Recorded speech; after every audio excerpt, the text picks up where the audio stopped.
ये उसूल कहता है कि सामने अगर दो मुसीबतें हो तो हमें छोटी मुसीबत को इख्तियार कर लेना चाहिए ताकि हम बड़े ख़तरे से बच सकें या बड़े नुकसान से बच सकें। अब ये तो इलेक्शन के नताइज जो है वो बताएंगे कि हकीकी तौर से वो उम्मीदवार मजबूत था या नहीं था। लेकिन fancy garment and kids mall, Ayesha Nagar police station के सामने, हजार खोली, मालेगांव।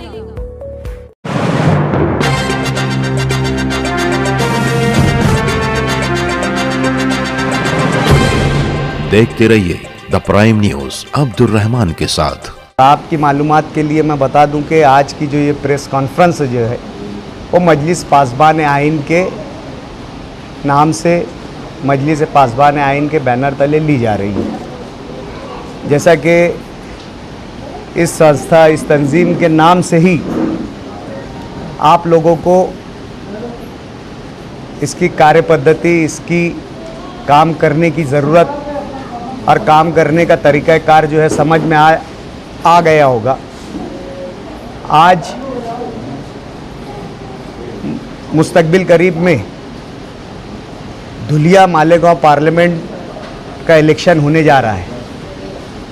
2 फेजेस के पार्लियामेंट के चुनाव की पोलिंग हो चुकी है।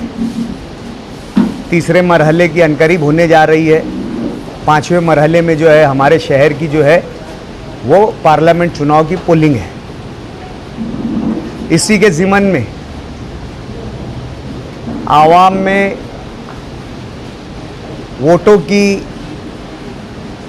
वोटरों में वोट डालने की बेदारी के पैदा करने के लिए जो है इस प्रेस कॉन्फ्रेंस का जो है इनेकाद किया गया है।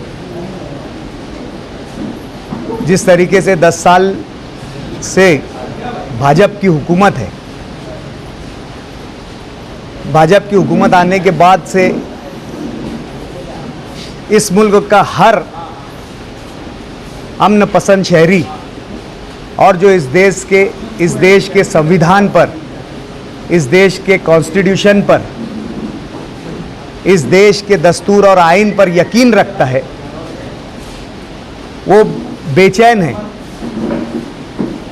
कि इस मुल्क के संविधान को अगर दोबारा बीजेपी चुनकर आती है तो इस मुल्क के संविधान को, जो इस मुल्क की रूह है, जो इस मुल्क की खूबसूरती है, जो इस मुल्क की असल जान है, आज अगर दुनिया के नक्शे पर और बैनुल अक़वामी सतह पर हिंदुस्तान की असल पहचान अगर है तो इस देश की जमहूरियत है, इस देश का सेकुलरिज्म है। आज हमारी पहचान, हमारा तशख़्ख़ुस ही ख़त्म होने के कगार पर खड़ा हुआ है। तो जाहिर सी बात है इसका तहफ़्फ़ुज़, इसकी हिफाजत जो है हम हमारे वोटों के ज़रिए कर सकते हैं। अगर वोटर्स में संविधान को लेकर जागरूकता आ गई, बेदारी आ गई, तो यकीनन वोटर्स जो है इस मुल्क का रहने वाला बाशिंदा सेकुलरिज्म का मानने वाला है और सेकुलरिज्म को पसंद करने वाला है। तो यकीनन अगर वोटरों में इस बात की बेदारी पैदा की जाए कि ये इलेक्शन जो है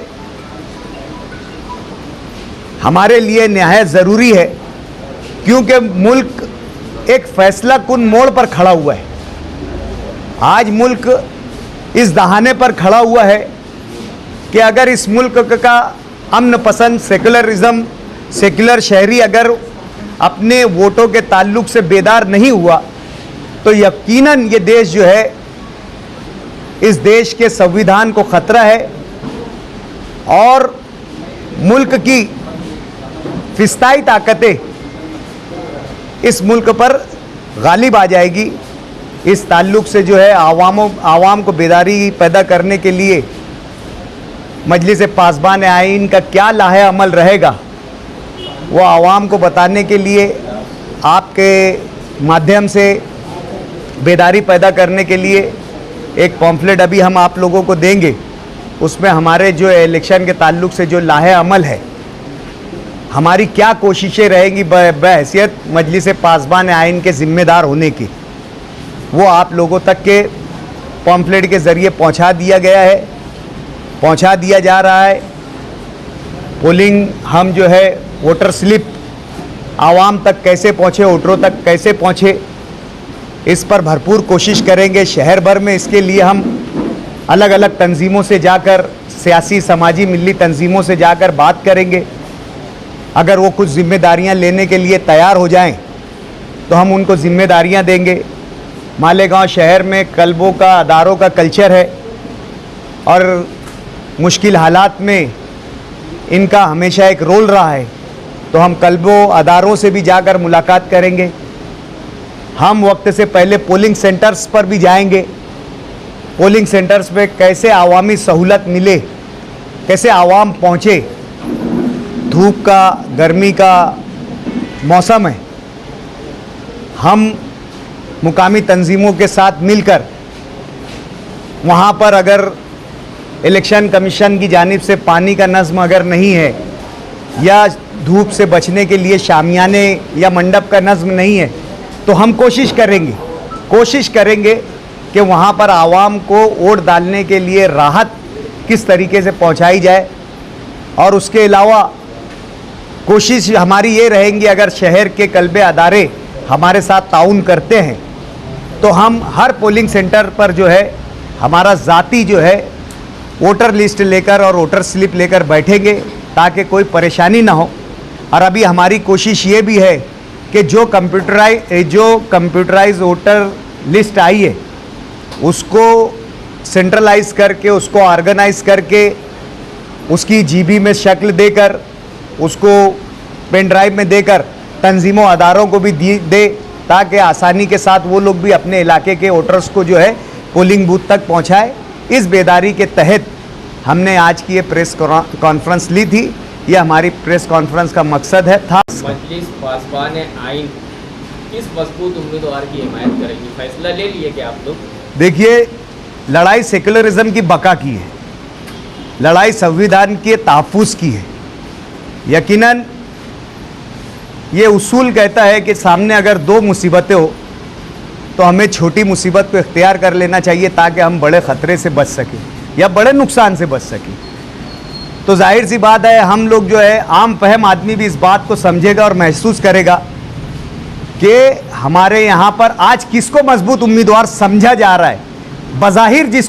बज़ाहिर मैं इस बात को भी वाज़े कर दे रहा हूँ कि बज़ाहिर मजबूत उम्मीदवार कौन है, वो हकीकी तौर पर मजबूत उम्मीदवार है या नहीं है, अब ये तो इलेक्शन के नताइज जो है वो बताएंगे कि हकीकी तौर से वो उम्मीदवार मजबूत था या नहीं था। लेकिन बज़ाहिर आज जिसे वो मजबूत उम्मीदवार समझा जा रहा है, मजलिस पासबान आइन उसको समझ रही है।